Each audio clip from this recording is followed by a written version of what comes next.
right, we are live.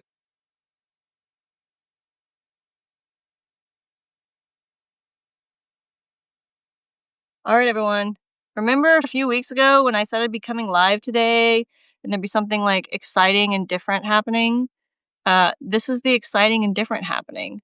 I'm here and I've got a camera person, which you can't see off screen over my shoulder. We're shooting some B-roll for an interview I just did with a team in Australia. I won't say who they are just yet. Doing cool things internationally. So this live is not going to be the typical live. It's kind of a fake live kind of a thing. So we're kind of doing it for the video to just kind of show a lyric in their natural habitat. So I can't say who's with me yet, but I've got a cool human just like here. I'm like, my arm is like hiding them in the screen. Yeah. So how's everybody doing today? Has anybody got anything exciting going on? Any news stories you think I should be talking about, or you're wanting some insight on, or what's just going on in your world? Often we have these coffee talks and we're sipping on coffee. And today I've just got a little water next to me. What you sipping on? Oh, everyone, there's the cutest little spider just like crawling back and forth across the top of the iPad, just like little buddy here hanging out with me. It is so freaking cute. Where'd you go? Hey, come back. Come back, little spider. I know, like, anyone's arachnophobia, like, hopefully he won't pop onto the screen. Just be warned, there might be a spider that might just show up and decide to show itself. Let's see. Oh, you're in New Hampshire. 56 years old, just diagnosed ADHD in March, then figured out through YouTube University I'm also autistic, have autism, and so happy to have found you.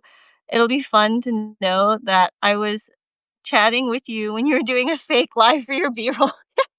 Yeah, this is fun. So everyone, you'll see like the thing when it comes out, the little video when it comes out. I don't know the release date yet, but it'll be really exciting. So I'll definitely share more information when I can. Like I don't want to share too much, yet, just because it's not really happening yet. But it's really exciting. Getting a root canal this afternoon? No, I'm sorry. I mean, hopefully it's a situation where you feel better once you get it out, and there's no complications. I'll be hoping for you. I had some dental work done that I thought was gonna leave me feeling so much better, and it hurt for like a month afterwards. And it was like my whole face was swollen. I didn't go live for a while because it was like my face I looked like I get punched. I was bruised and swollen and battered. It was the first time I've had dental work and it didn't feel better afterwards, and it took like a month to feel better. Uh, I'm a 70-year-old T-Dans man on the spectrum, rather new, here in East NC, hot AF. Yeah. We're in the shade now and there's finally a breeze, but we were shooting this interview and it was so hot. It was so hot. We are all so sweaty. Like, I looked a little more presentable and now my hair is gone. It's frizzy. I'm a mess. I'm sweaty. I need a shower. I don't even know. It's in the 80s here, I think. But it's so dang humid. It's like you're swimming through soup. So yeah, that's a little unpleasant.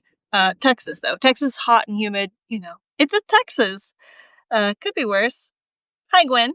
Who else is here today? How many of you are neurodivergent? Anyone new? And also, if you've been here for a while, how long have you been in the community? How long have you been with me? Or is anyone here from the original Twitter days, like 9 years ago? Because I've reconnected with some of the Twitter people on Blue Sky recently, which is really nice because, Twitter is not such a happy place these days. So I can't do it. I can't go over there on Twitter. It's just gross. I go on there and I peek and I see what the horrible, hateful people are saying, and I get some screenshots and I run out of there as soon as possible. Let's see. I'm 52. I was diagnosed with anxiety and depression at 12, ADHD at 27, and finally autism spectrum difference at 49. Yeah.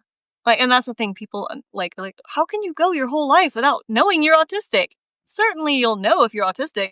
No, you can totally not know. I didn't know I was autistic for the first 29 years of my life, and I was diagnosed autistic. And, there's this thing, when I was first trying to explain that I had been diagnosed autistic to some people, they would be like, oh, late or they didn't say diagnosed, they said late onset autism isn't a thing. It's like, no, it's not onset late. It's late discovery, late identification. But it's like, my butt's always been autistic. Ugh, And it was like, oh, it's such a life-changing thing to figure out after a lifetime of not knowing.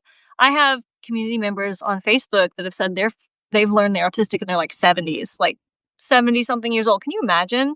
Like, I feel like not finding out until I was 29 was late, like, but, like, I know people who are, like, personally offline who figured this out in their 40s, 50s, like, it's a whole thing, like, so many of us are out there. Um, and then you're like, "Hey, how long have you known about your brain?" Because that has a big impact too. Like 9 years on, I'm still just discovering like who I really am. And, it's exciting. I think I'm really getting to a good point in my life, hopefully, and I've got all the supports I need for now. But it's a process and I'm excited to see who I am 10 years from now, right? Because the me from 10 years ago couldn't even comprehend the me I am today. Jamie's been with me for 2 years, newly diagnosed neurodivergent. Welcome. I'm glad you're here. Samantha's new. I found out when I was 59, Jamie says. Yeah, exactly. Samantha, it was so freeing to finally know. I'm 52 now, and it has been so good for me to know and understand. Yeah. Just like knowledge is power, right? Like knowing yourself versus thinking you're supposed to mimic and be like everyone else, and then be like, oh, I have something going on. My brain's different. Okay, I can work with that. Let's see. Uh, let's see. Honestly, I've been struggling my whole life, and I feel like now I can go back and identify so much, like basically every bad thing outside of other people causing trauma. Every other bad thing has happened in my life can very easily be tracked back to ADHD. Yeah. I didn't know it wasn't this hard for everyone. Yeah.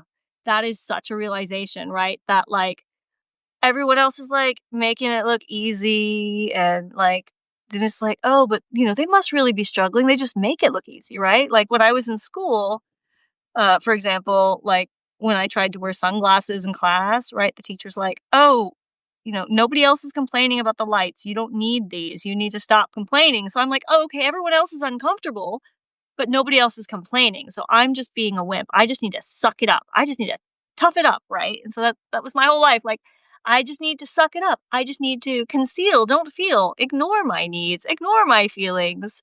Don't have time for feelings. Those feelings aren't acceptable. Just deal with it. You're too sensitive, right? And it's like, no, maybe you just aren't compassionate, right? More kindness and compassion. Let's see what else we got. It has given me oops, it has given me an opportunity to have much more empathy for my younger self because I really was just raw dog in life. Yeah. Yeah, no kidding. And that's the thing that I've said myself in my own journey is learning the truth about my brain. It was like for the first time in my life, I had self-compassion. Like I was always very compassionate towards other people and like animals but myself? No, I hated myself because my whole life I've been told I wasn't good enough. And like I do my best and people are like, I just need you to try a little harder.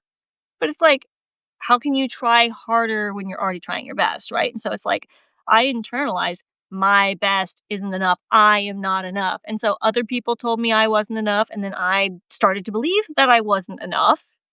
And so I couldn't have compassion for myself because I was like, I'm just a lazy, no good person that doesn't apply themselves. And I believed that for nearly 30 years of my life. I believed that about myself. And then I found out I was autistic and I was like, oh my gosh, it is so cruel how the world treated me and how I treated myself because I thought it was okay. That because I didn't know my brain was different. And that's just been the difference for me, and I think a lot of us maybe can relate to something like that where it's like we were denied compassion from other people and then we started to deny like compassion of ourselves on our own because like we pick it up and we mirror like how we're treated. We start treating ourselves in that way. Do y'all hear the cicadas? Oh, they're so pretty. I love the cicadas. You just wanna, like, go up to a top of a tree and just scream sometimes. "Ah!" Like a cicada. We could just be a cicada, especially right now in the world when everyone's talking so badly about autistic people. Let's see. Da, da, da, da, da. My young adult daughter with ADHD were the ones that pushed me to get evaluated. Oh, yeah. And that's the thing too, is so many of us, like, we find out, like, younger generations in our families are neurodivergent, and then they get diagnosed, and then they're like, either they see it in, like, us older generations, and they go, "You're just like me," or, like, we see the kids and we go, "That kid's just like me.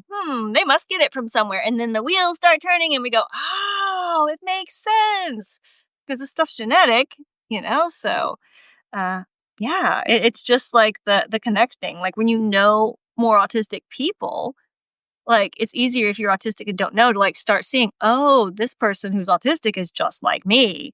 That's why it's so important for us to share and have these stories and things. Good. All right, everyone. I really appreciate you sneaking on here. I'm gonna actually log off because that's all we need for the B-roll I'm shooting. I'll probably repost the live replay, but it's gonna be later than usual, just because I gotta go finish up with this team and get back at a computer, and I want to review it before it goes up, just to make sure it doesn't like it just some weird auto prompts. So I'll be back on later. I'll post this replay. Thanks everyone for your time today since it was short. I love you all. I'll see you soon. See you next week. Actually, yeah, I will see you next week. Probably on Friday. I'm gonna go run away to the woods. So, bye.